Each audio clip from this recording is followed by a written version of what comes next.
మరొక 3 రోజుల పాటు 2 తెలుగు రాష్ట్రాల్లో వర్షాలు దంచుకొట్టనున్నట్టుగా వాతావరణ శాఖ చెప్తుంది. ఇప్పటికే ద్రోణి ఏర్పడిన నేపథ్యంలో దీని ప్రభావం వల్ల 2 తెలుగు రాష్ట్రాల్లో విస్తారంగా వర్షాలు పడే అవకాశాలైతే స్పష్టంగా ఉన్నాయి. మొన్న 19వ తారీఖు వరకు కూడా ఇదే విధంగా వర్షాలు పడ్డాయి. అన్ఎక్స్‌పెక్టెడ్‌గా మే నెలలో ఇలా వర్షాలు పడడం కాస్త సమ్మర్ నుంచి అందరికీ కూడా ఉపశమనంగా ఉందని మనం చెప్పుకోవాలి. దీంతో పాటు వాతావరణ శాఖ స్పష్టంగా చెప్తుంది 2 తెలుగు రాష్ట్రాల్లో ప్రధానంగా తెలంగాణలో కావచ్చు, ఏపీలో కావచ్చు కొన్ని ప్రాంతాల్లో భారీ నుంచి అతి భారీ వర్షాలు పడే అవకాశాలు స్పష్టంగా ఉన్నాయని చెప్తుంది. మరొక వైపు ఈ నెల 30వ తారీఖున ఋతుపవనాలు రానున్న నేపథ్యంలో ఇప్పటి నుంచే ఈ వర్షాలు కూడా కంటిన్యూ అవుతున్న నేపథ్యంలో ఇంకా మీదట సమ్మర్ వేడి కాస్త తగ్గే అవకాశాలు ఉన్నట్టుగా కూడా అధికారులు చెప్తూ ఉన్నారు.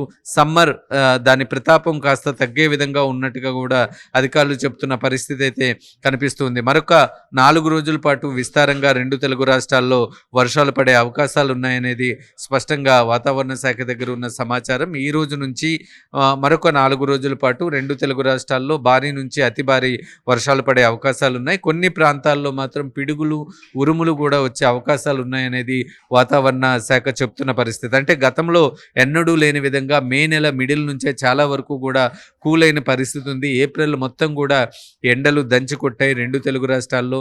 ఏదైతే ఎలక్షన్ ఫీవర్ ఉందో ఆ ఫీవర్లో ఈ ఎండలు కూడా చాలా ఎక్కువగా దంచికొట్టిన పరిస్థితి మనం స్పష్టంగా చూసాం. అయితే మే నెల మధ్యలో నుంచి ఇప్పుడు మనం చూసుకుంటే విస్తారంగా వర్షాలు అయితే కురుస్తున్నాయి. ఈ వర్షాలు మరొక 4 రోజుల పాటు పడే అవకాశాలు ఉన్నాయని వాతావరణ శాఖ చెప్తుంది.